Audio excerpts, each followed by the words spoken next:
So, this is Gelato's Parlour, and what we're going to do is, we're going to do part 2 of our chat with Leo Green, because we thought, well, we don't want to do too long on the first one. It ended up being quite long, but Leo has got so many great stories to tell. He's a great saxophone player, BBC Radio2 presenter, raconteur, has played with Jerry Lee Lewis, Little Richard, Van Morrison, Tom Jones.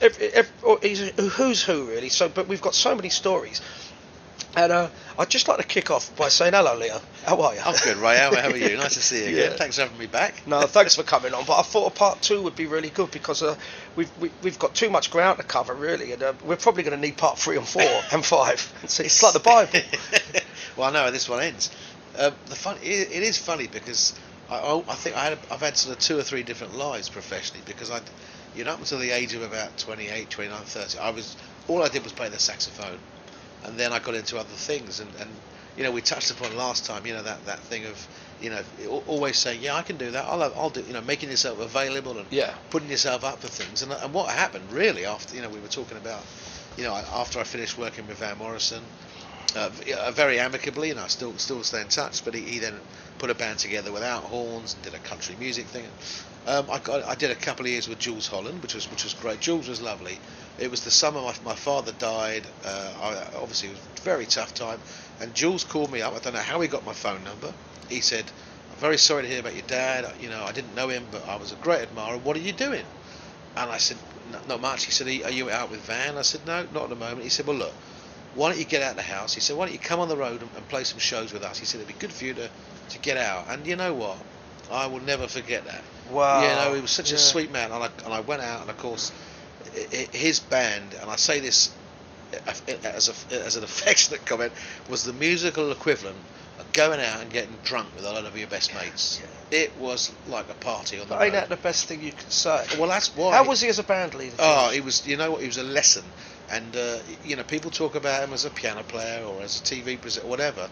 But there is a real skill in being a band leader, and quite often that has nothing to do with music.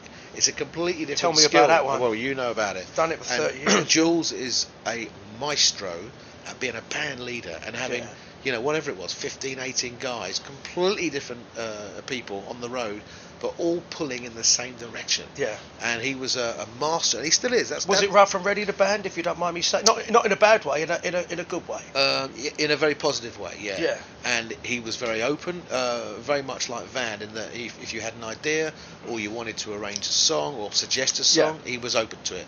And I suspect that's why he's still packing them in 20, 25 years later. And what's the venues, mate? Was it the UK, the theatres? All the theatres, Yeah. So it's kind of 1,500 to 2,000 people every night. And it was a real lesson in how to work a room, and for a guy that is trapped like Fats Domino was, Jerry Lee was behind a piano. Yeah. He can't be Mick Jagger. He can't be running up and down and jumping.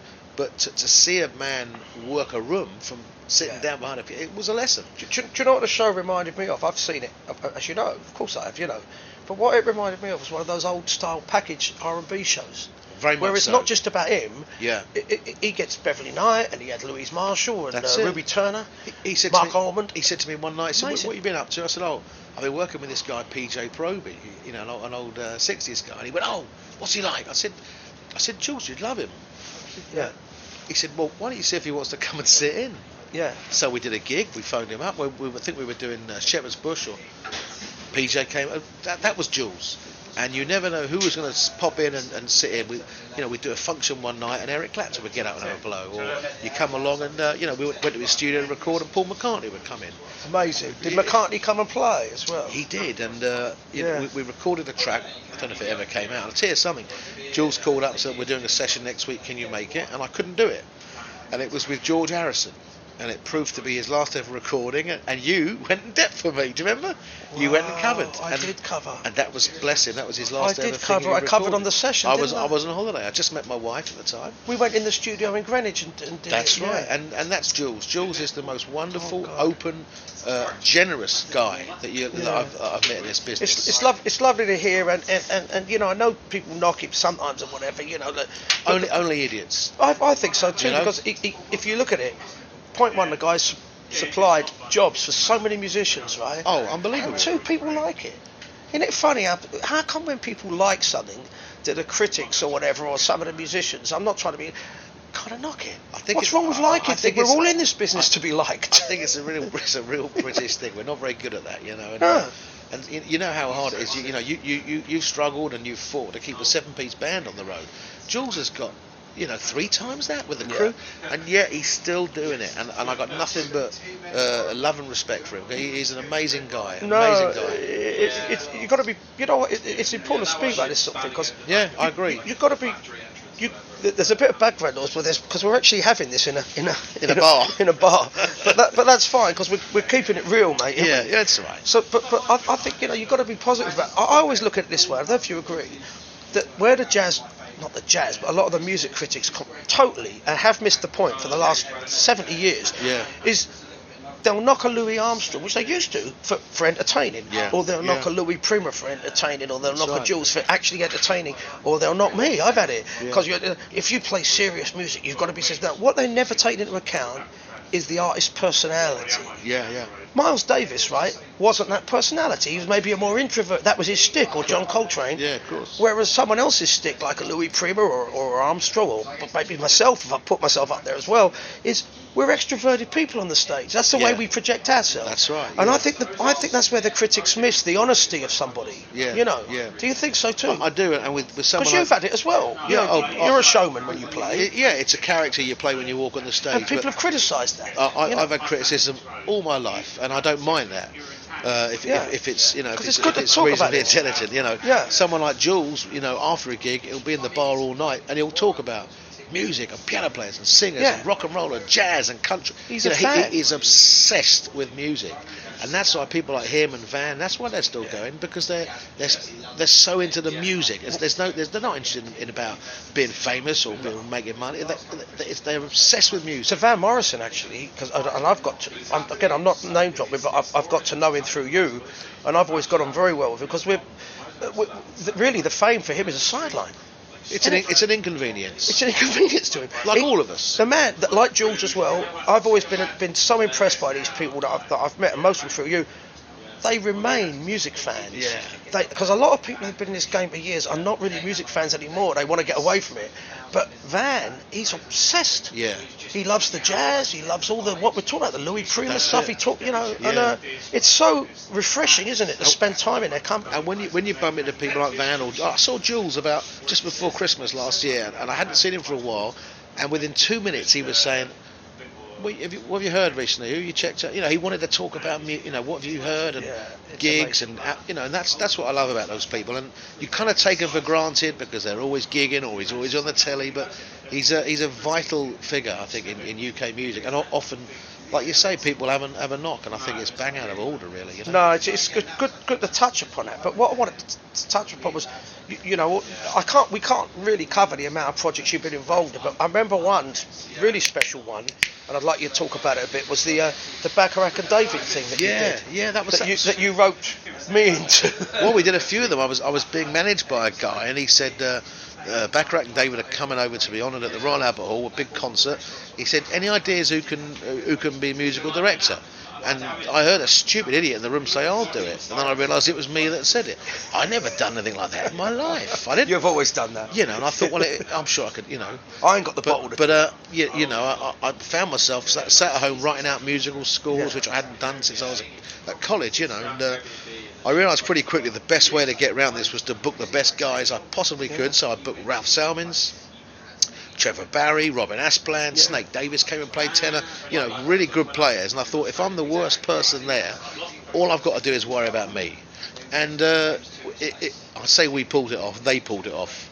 Yeah, because there were great players. You got me in the section. You came the next year, did Lieber and Stoller. We did another one. I did Lieber and Stoller. I'm getting me Bacharach and yes. So you did the Bacharach and David. We did Bacharach and David, and word came from Bacharach's office that he wouldn't send any music over. Yeah. So I had to transcribe it all. And I remember the night before saying to my brother Dom, I said, I just want to drive to the airport and run away. He said, that must have been a nightmare. I was up against it. He said, no. He said, you've got to do this. He said, you've got to do this. The next day we had a rehearsal.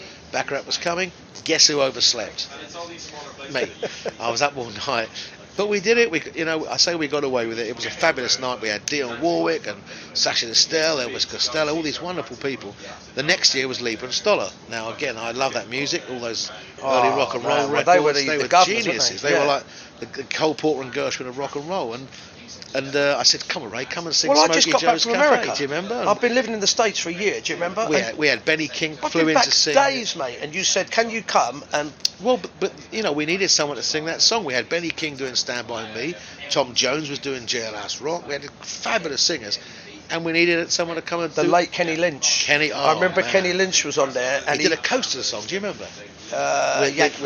With Charlie Brown. Charlie Brown, he did. Don't you give me no with John Lodge and Jim Capaldi. Hang on, wasn't the other guy on it as well? The Brian Connolly, was he on it as well? Brian was on it, yeah. Who did the Jolson? Yeah. Yeah. Mate, so I remember I'd been living in the States for a year in Florida. I was back days, and I got a call. Leo and I kept in touch when I was over there. He came out of the States. We only spoke. Do you remember? We only spoke every day. Every day, yeah. and he phoned me up and said, "Do you want to come and be part of this Lieber and Stoller thing?" So I said, "Yeah." So we did the rehearsals. Yeah. In the rehearsal, I was playing. You said, "Can you sing Smokey Joe's Cafe?" That's right. Well, no, and I said, "Well, yeah, I knew the song, didn't know that well, and I had the lyrics on the floor." But the story about that was, I'm in the section, and we're backing all these people. In the rehearsal at the Hammersmith Apollo, wasn't it? That's right, yeah. We're back, and Ruby Turner came up, and Jay Monhite, I remember. Oh, she was great, wasn't she? Edwin Starr. Benny King. So yeah, that's right. I'm in the company of all these people, and he says, Tom Jones will be in a minute. So I did the rehearsal for Smokey Joe's Cafe, and then Tom Jones was late. Yeah, remember, you got a call, Tom Jones was late. So he called me up in front of everybody and said, Ray, can you routine Kansas City? Kansas City, we did. I said, yeah, sure. So I came up and did Kansas City, and then, mate, it was in the key of G, which for me was like, I'm here in Kansas City, here I come. And I managed to get through it. As I'm halfway through it, who walks in? Bloody Jonesy. Tom Jones is looking at me, observing me singing. So I'm shitting me, crapping myself, right? I walked back to the section, and he went, God almighty, God, that's high, isn't it, boy? So we had to change the key. We changed the key, yeah. That's a good, yeah, so I've always been a believer in saying, yep, and then, But those two things, are they available on DVD? They're on DVD. You can find them on Amazon. I dread to think what they're like, but they're all there. No, mate, they were spectacular. Those, and I think it's sad, really. That could have been another. It was so good to do those things. I wish there was more of those sort of things to do. But you supplied a lot of work. But so shortly after that, right? Yeah. You got the call, as I mentioned on the first podcast. We're talking about Ronnie Scotts because Ronnie had died, hadn't he? And Pete That's King, right, the owner, sold it. Yeah. So tell us how you got the gig at Ronnie Scotts. Well, I've been playing there for quite a while in a lot of the support bands. And Pete King used to book me for like 2 weeks a year. And he'd book me to open, I think, for Billy Cobham, the drummer.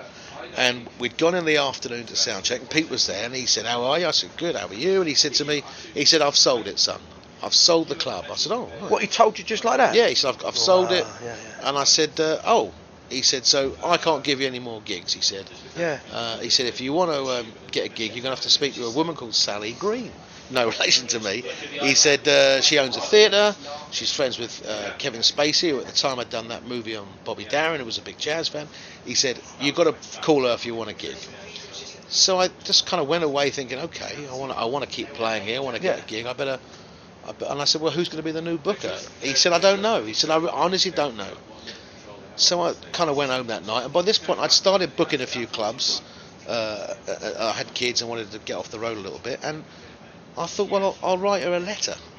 Yeah. Which, incidentally, I didn't tell you how I got the job with Van Morrison. I wrote him a letter, that's how long ago it was, asking if I could come and audition for his band. You wrote Van a letter? I wrote him a letter. No emails in those days? No emails. And I got a phone call a few days later from his road manager saying, yeah, Van says come and sit in, because he knew me from Jerry Lee. Anyway, I wrote Sally Green a letter saying, look, here's... So I wrote Sally Green a letter saying, introducing myself, here's what I would like to do. These are the kind of people I think would work well there, and just a few ideas. And you know what? I wrote the next morning. I got a phone call from her saying, I got your letter. We do actually have someone in that position, but I'd like to meet you. So I went and had a cup of tea, and I met one of her team who said, look, we've got someone, but it's nice to meet you, we appreciate your letter, please stay in touch, kind of thing. Yeah. And then it was around about this time there was that terrible, awful happenings in New Orleans with the hurricane and the devastation. Yeah. And they said, we're going to do a charity week. Why don't you help us? And we'll just see how we all get on. Can you book a week at the club? And we're going to raise money for charity. So I thought, great, you know. And obviously my first call, I phoned Van up and said, would you come and support this charity? Van was there in an instant. Obviously, what musician wouldn't be? We all love New Orleans, right? So we had Van, did a couple of nights. I think, I hope I'm not mistaken, but I think Sam Brown did one. Snowboy, we got Pee Wee Ellis. I just phoned people, that, you know, and we came. It was a great week. And it was a bit like, you know, Jerry Lee Lewis. I was booked for 3 nights and stayed 2 years.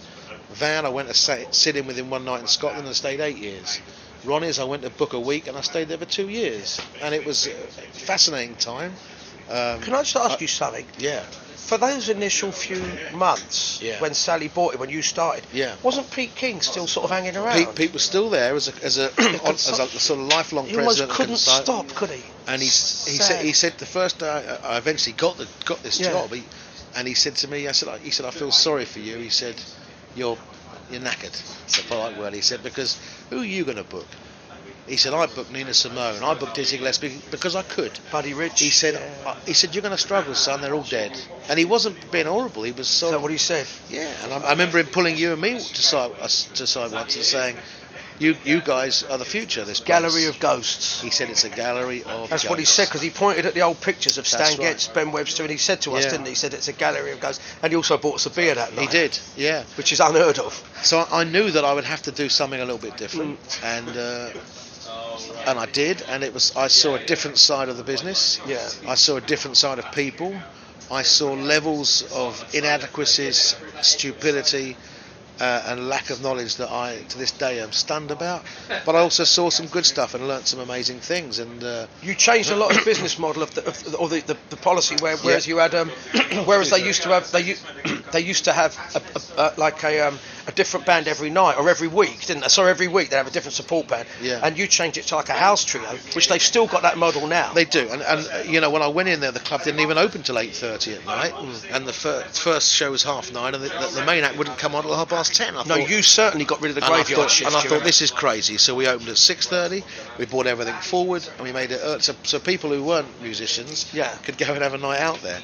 I changed the timings. I made on Friday and Saturday we had 2 houses, an early show and a late show. And I realised that the reason Pete had to sell it was because the club wasn't, you know, excuse me, there wasn't many acts who could sell out 6-7 shows a week. So I thought if I split the week and have some people doing 3 nights, some people doing 4 nights, and having a house rhythm section, which they still got to this day, which I call the Ronnie Scotts All Stars. You did, yeah. It was really no different from what Pete and Ronnie had done with Stan Tracy. They'd made him the house guy, and I called James Pearson, a wonderful musician, and I said, I want to put a trio together, and this is going to be the nucleus of the house trio. And every night we'll have different front guys, we'll have different singers, and every Monday night we had a fabulous thing with David Higgins and Gerald Presenza. Yeah. Then I brought in Natalie Williams doing her soul thing on Sundays. Then I brought in Alex Garnett and yourself and Alan Barnes and all these people who would come in and come out. And then I brought in some, you know, there were some artists like Keely Smith who'd never played England. You did bring Keely. I brought Keely over, Chick Corea with Marsalis. And people moaned and said it's not jazz, it's not this, and I was always up for an intelligent argument because at the end of the day, it's a business you're running based on. Well, let me just stop you there. Well, you've said that people used to say, well, it's not jazz, and Leo's not booking jazz, and he's not doing this. Let's just remember something. I remember the old Ronnie Scotts very, very well in the 80s, and Pete King and Ronnie would book people like Hazel O'Connor. Yes, right. Absolutely, Ike Turner. We saw Ike Turner. Pete said to me, what's his name? Ruth Brown. He said to me, you need to find your Ike Turner, he said. Because, you know, I love jazz. That's my first love. But I know if you book jazz 52 weeks a year, I think things have changed. Yes, but Ronnie's know that now. They do. See? And I think, you know, look at jazz clubs, look at jazz festivals. All those great players that we had aren't there anymore. And unfortunately, because you can't do it. Even the great jazz musicians of today, the Cyrus Chess, all those guys, because they don't get airplay and exposure, they can't fill big rooms. No. So it's a different challenge. And so you've got to have the money-making act, right? People said to it's me, a supplement to jazz. people said to me, why did you book Craig David? What were you thinking? But what they forget is that, yes, I booked Craig David to do a show, but the same night I had Avishai Cohen. Now, Avishai Cohen is a wonderful jazz bass player, was playing to 70 or 80 people. I hope he doesn't mind me saying that. And he's a wonderful musician. But because we had Craig David in, it helped the finances. But people didn't understand that, and I got a lot of stick for that. And I didn't mind that. No. Because I don't, if you put your head above the parapet, you've got to take the shots. Well, do you know what my theory is with that, mate? And we could put the record straight a little bit later. That I think the point is that you're in a damned if you do, damned if you don't situation. Yeah. Because anybody that would have come in after the old guard of Ronnie and Pete, anybody would have gotten complete criticism because they would have said it's not done the old way. Yeah. But what people forget is, and I've got to say this myself, that you put the money up. You put the money up a lot with people. Do you remember what people got paid? 80 quid. 80 quid. We used to get 80 a man, and we were glad to do it under. Yeah. But you see, the trouble is people only see what they want to see. And I think anybody that would have come in there would have gotten complete criticism. And if somebody had come in there and booked their idea of straight jazz music, the club can't survive. No, exactly. We know. I mean, I've been out there years as well, and I've seen all these festivals, and they moan they have a pop act and whatever, but sometimes they have to do that to survive. So what do you mind saying? Is it worth talking about what went wrong? Absolutely. Well, for me, nothing went wrong. Because I look back now, I started the Ronnie Scotts All Stars. Here it is, 10, 12 years later, still and going. the big band. I started the Ronnie Scotts Big Band. That was my concept as well, still going. You had the podcast, the radio show. We had the Ronnie Scotts podcast, which was the most downloaded jazz podcast on iTunes. Yeah. We were doing that. A lot of the things that they're doing. So I look back and think, listen, you don't always get it right. Of course you don't. But what I did do was book some of the greatest musicians around. I got Tony Bennett in to do a couple of nights. Van came and did it. Wynton Marsalis came in. You had the Mingus Big Band, we had the Mingus guys. We had, fantastic what musicians. I think what your detractors were seeing in it, they weren't looking at what you were doing. They were trying to criticise what you weren't doing. Yeah, of course. That was the problem. And again, that was only because you were the unfortunate guy that came in after the old guard. Yeah, that's right. And I remember, we booked some wonderful night, Monty Alexander, and some amazing guys. But people, oh no, you booked. They say to me, you booked Marty Pellow. How can you book him in there? Well, I'll tell you why I booked him in there, because I'd heard him do some jazz songs, and he sung them great. And you know what? He went into Ronnie's. They gave me terrible stick, and then what happens? He's headlining the Cheltenham Jazz Festival. He's releasing a jazz, and he's employing, to his credit, fantastic British jazz guys. It was Anthony Kern, all these guys. I look back and think it was very unfair, but like you say, you certainly learn about. I mean, I personally think Ronnie's now, they're using a lot of visual, but I think it's a well-run club. Absolutely. I think the team there now are good, and very, more than good, and they've got it. But I think that you certainly did set up a good business model for that. You also cut down those. I mean, Pete King, bless him, would give us 3 weeks' work. Georgie Fame and me. Yeah. And it was too much. I remember that. It was too much to have one artist for 3 weeks there. Yeah. But it's nice, I can still, pick up. I literally spoke to them yesterday. We still talk. I was trying to put an act in there yesterday. Huge. I mean, one of the biggest stars in the world wanted to come and play Ronnie's, and I called them yesterday and said, can we work this out? So I look back on it as, and hats off to Sally Green. She gave me that opportunity, and she took a chance on me, and I had a two-year stint there. I loved it. I think you basically took all the stick on your shoulders. Yeah. And necessarily the team there around you everyone seemed to get off scot-free, and you were the one that took, especially with the press. Yeah. What was the press all about? Well, I think that the biggest sin I was guilty of was that I wasn't Ronnie, and they, that's what I've just said, and because I wasn't a part of that sort of British jazz fraternity, really, they didn't like that, and I can remember I booked Jeff Beck for 5 nights there, and Jeff recorded it and filmed it, and it went on. He got nominated at the Grammys, right? That's how significant that recording was, but there was a 2-page double spread in a very prominent newspaper saying I was trampling all over the history of Ronnie's and what disrespect and how dare I book Jeff Beck. What? Just nonsense. How unfair. Well, and you know what? I reckon they'd have Jeff Beck back there in the shop. Do you know when I read it? I just laughed. Yeah. I thought it was hilarious Yeah. that someone was that stupid. But I remember, because I was on the grassroots with you, because you were booking up, you know, Pete King basically gave me my residency supporting George Melly.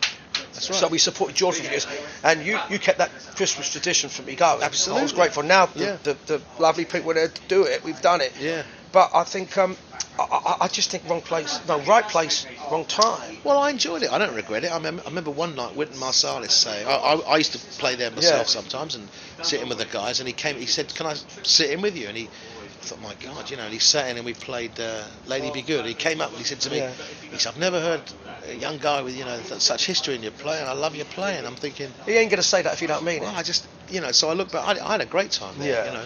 No, I learned a lot, got to remember. meet a lot of great musicians. And The thing is, though, Leo, the stick, the criticism, had to hurt you when you think you're doing your best, and all of a sudden you've got a small but very vocal number of people who are slagging you off. Yeah. And I remember at the time, if you don't mind me saying, I remember you put on a brave face, but towards the end you were extremely worn out by it, but you know, and hurt by it. You know. well, I was puzzled by people's stupidity. Yeah. I'm thinking, well, what do you think you're going to book? Yeah. I'd love to book Miles Davis. Don't get me wrong. I'd love to book Coleman Hawkins. Yeah. But I can't. No, so I've got to try and, you know, you're working for people. It's a business. Yeah. You know, Sally Green, to her credit, and Michael Watt invested millions into that club. Yeah. Millions, Yeah. you know. Millions. And if they hadn't have done, It would have died. who knows what that place would be now? You No, know? well, it So wouldn't be there. It's a- it it's wouldn't a- be there because it needed the money. Of course it did, and it's a tough nut. You know, what you're talking about is a 220 whatever seat Yeah. club in the middle of the most expensive real estate area, Yeah. certainly in Europe probably. So it's about numbers. You've got to put bums on seats, and sometimes that means, you know, you've got to balance things. The thing is, you can't please everybody, and that's the thing. And you know, if you try, the club will end up going under because Yeah. we all know that we all love the music, but unfortunately, and I hear this from promoters, that they told me this in Birdland recently as well. Right. I was there in November and I looked at the programme and spoke to it, and it's mostly singers and cabaret. Yeah. Very little jazz. Yeah. And I said, you know, why? Well, it's not selling. Yeah. That is the point, because I don't want to get involved in any, because I love the music, but a lot of the jazz has become quite inaccessible. Yeah. But point two is you can have the inaccessible stuff, but you have to have something else that's bringing the bums in on seats to support that. I mean, this is the thing. People did ever pop me and said, "Why are you booking this one and that one?" But they forget, you know, I book guys like Gary Bartz. You know, have some of the You avant-garde booked, clue when I things. was there, I saw you book that fantastic, fantastic sax players. It was Scott Hamilton, Harry Allen. It's a great band. So you that know. was all jazz. Oh, we had Branford came in. Yes, I know. Marsalis with Russell Malone's. Yeah. I mean, we did have some great stuff, but of course it's easy for people to knock and have a go, and I don't mind that. I'll always have an argument and give my point of view. You know? I think all the people that did really the most vitriolic towards you, none of them are not there anymore. They've all gone. Yeah, They've all gone. And the new team is a different thing, different animal altogether. But I think you know, the trouble is, you say you when you're working with people, you really learn about them. Yeah, You know. and there was always an attitude with some musicians of entitlement, like they should get gigs there because they always did. Yeah. And I said, well, okay, how many you know, it's how many tickets are you going to sell? Yeah. You know, the only reason they still book you now, let's be blunt about it, is because you sell a lot of tickets. If you didn't, as great as your band is, they ain't going to book you. They're not. And you know what? I'm a realist to know. You know, they turned around to me. I'd done New Year's for years, and we did it with Georgie Fame, with Buddy Greco, with Booker T, and the evening was getting stale from Ronnie's point and everyone's point. Yeah. And they turned around and says, Ray, would you mind if we tried something else New Year? We'd love to still do the Christmas because it's great. And I said, no. Yeah. You know, obviously I miss the work and I miss the money. But I thought to myself, it's their club. They're entitled to do what they want. And there's no sense of entitlement, mate. And you know, Nothing. to this day, some of these musicians, you know, so big names we're talking about, I'm in touch, and they'll say to me, when are you going back? When are you going to go back? They still are, you know, I'm thinking, well, if people like you are asking that, I can't have done that bad a job. No, I don't think so, and I think a lot of people who know don't think so as well. But it's it's good. I'll tell you something funny about Ronnie before we move on. During my whole time there, I kept a daily diary. Yeah. And I thought one day, you know, it was Jools Holland that said to me, keep a diary, he said, because one day it will keep you. Yeah. And I'm now nearly 50. I've got so many great stories written down. I'm thinking I'll do a book. You should. Well, you've got some of it down here for the first time. For the simple reason that when I'm an old sod, it'd be nice to look back and because this is the first time we've spoke about that. Because I know you and I being such too close busy being friends. But how much of a, how can I put it? But you know what, you're looking back at it philosophically, and there was bad times, but there was also a hell of a lot of good times down there. By far outweighed. Hell of a lot of good times. And what about, let me just finally, because we're going to do a Leo Green Pot 3, but how about opening your own club? Would you ever want to do that? Love to. Absolutely love to. Would you like to do that? Yeah, if there was the right venue and the right kind of business team and partners behind it, I would love to. Absolutely love to. What would be your business model on a new club? How would you, just in a nutshell, what would you do? How would you run it in the booking policy? Entertaining, accessible music of all genres.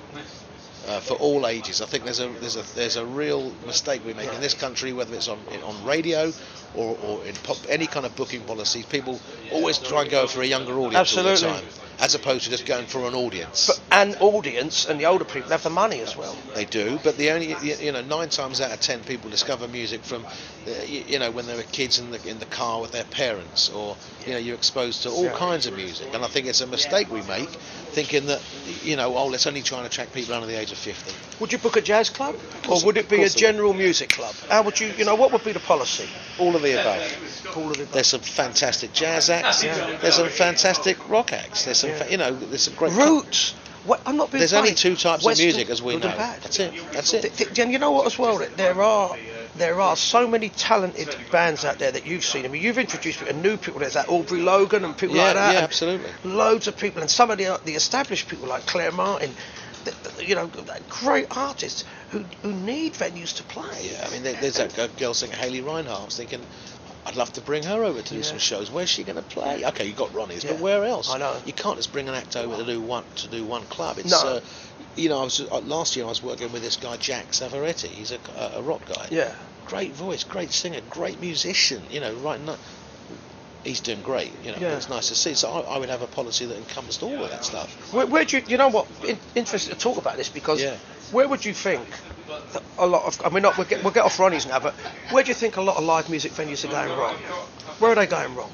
That's a great question. I think that the bigger challenge is for artists and musicians and singers of getting exposure, because if you haven't got the exposure, you can't fill the clubs. That's right, chicken egg. You can't get. Who's going to play you on radio? And you can't build an audience without playing live gigs unless you're a YouTube sensation. We were talking in the last podcast about starting out in pubs, or that place in Covent Garden when Norman Granz came. Well, you and I started the same way. There was loads of those places. You could play 5-6 nights a week, and you'd get good. And that's how you learn. That's how you learn. Now that's gone. So it's hard now, and I suppose it's become a cottage industry again. Yeah. So there is a business model where you can record your own albums, do your gigs, and sell them at the gigs, and do your own PR. Yeah. And most venues now expect audience to do the PR. In fact, some venues, and I'm not mentioning names, have gotten downright lazy in the fact that they expect us to do it all. Now, I'm happy to do the PR, but I want to see at least another 25% effort from the venue. Yeah. And you know what? I don't see it. No. I don't see it, and I'm not slagging anyone. I'll tell you one venue that I think has got the business model right. It's a Hideaway. Yeah, and it's a good room. It's a good room. It's run well. It's got a nice stage, nice, perfect equipment. But what I like about it is it's a great venue in South London. But they've got a comedy room in there. Yeah. They have jazz. Yeah. They have non-jazz. So I like that. I don't see why you can't operate a venue with a diverse musical policy. Yeah, absolutely. And you shouldn't worry about what the jazz please say. No, I never did. No, you never did. I never did. What about you? Would you like to open a club? Yeah, with you. We should do it. I wouldn't do it on my own, but I would, because I think between us we've got a lot of experience to know, and also we're not jazz, even though we're sax players and we love jazz music. It's our thing. Oscar Peterson and the people we're mentioning. Yeah, of course. But I really believe that we've got enough experience and enough musical diversity in our minds. Yeah, absolutely. To do it. Yeah, I would. I wouldn't want to put my own money behind it. But yes, I'd be very happy to come off the road in time for a while and open my own club. But I mean, we were talking about Van Morrison just before we close this one off, and we'll do it part 3. But you mentioned something to me the other day. You said that tell what Van Morrison said about residencies for musicians. Well, the old-fashioned residencies. We were saying, all the bands that we love, whether it's Louis Prima or the Basie Band or all those guys, they had residencies. And Van was talking about when he started, especially when he went out to Germany, he would do 6-week residencies where you do 5 sets a night. Yeah. That's how he learned. He was 16, 17 years old, and his whole generation were doing that. They had a place like the Star Club in Hamburg. Jimmy Page, all those guys. Bill Haley and the Comets. They'd go in the 60s in the Star Club for a month. I mean, Elton John started out, but he was back in, American soul acts that came over. Do you know what's sad though is that Vegas, you've got the big stars there like Britney Spears and Celine Dion and Elton John. They do these big residencies. Yeah. But what you need is in Vegas, somehow, I wish they could just bring the lounges back again. Because what a thing that would have been. I mean, that stopped in the 70s, really. Yeah. But that fantastic opportunity. But it won't happen there because it's like Disneyland. I think also the audiences now, I don't think they don't want it. Or they think they don't want it. They think they don't because they're not exposed to it. They don't hear it on the radio. They don't see it on TV. When was the last time you saw someone playing a saxophone on the TV? I haven't seen it. There you go. I don't see it, and I think that's the sad fact of this business. But there's I'll close by saying, we all keep going. Yeah. And I think that live music is good for people's souls, and it's very important. And I think people should realise I'm not blowing smoke up you. Pardon me, but I'm having a cigar again. But I think you've done a lot for live music, mate. You really not just the contribution with the live playing, but all the behind the scenes stuff with Ronnie's and the booking and the 100 Club. But you're still interested in booking on the side as well. I love booking because if I discover someone that I love, I want to share that. It's like you see a movie, you tell your friends about it. I can remember the first time I heard Jane Mon High, and I said to you, Ray, check out this singer. And we were knocked out. We were, yeah. And so it's still nice when you hear players or singers and you want to spread that word. So you want to book them, absolutely. Yeah. It's a worry because sometimes I've felt, as I've spoken of getting, cutting my workload down in time as I get older and just do selected concerts and getting possibly into the education business, helping out people performers. But the problem with that is you're educating people to play on a shrinking circuit. Well, it's like I can remember a very prominent star at the time was one of the biggest names in this country who recorded a swing album and his manager said, we need someone to open up for this guy. Who should we get? And I said, call a guy called Ray Gelato, and I hooked you up. And do you remember who that was? No.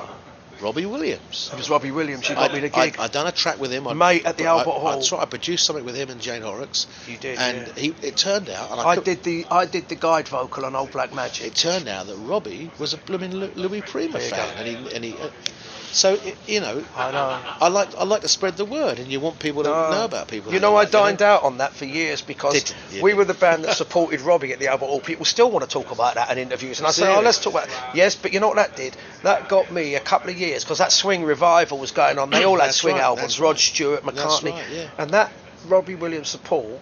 I dined out on that for years, I've said, because I got so many well-paid functions after that. Are you serious?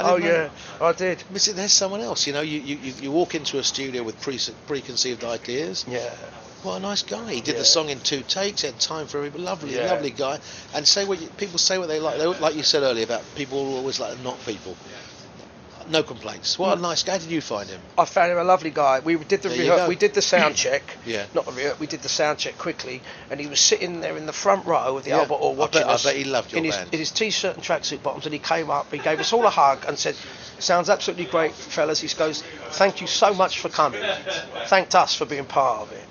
And it was great. The reality of the gig was, it was pretty awful. I mean, he was great, but we were playing all the music biz people coming in, and they were all on their phones, looking. Yeah, and, of course. Yeah. And you know what though? Towards the end of the set, when they'd all settled down, we got them going. Yeah, of course you did. But listen, mate, it's been a great pleasure to have you again on this podcast. You've been listening to Gelato's Parlour with my very special friend, and I can't say too much about the guy, entrepreneur, whatever he's done. He's done everything. Leo Green. Leo, thanks, mate. Pleasure. We'll have you on another one. See Take care. Soon.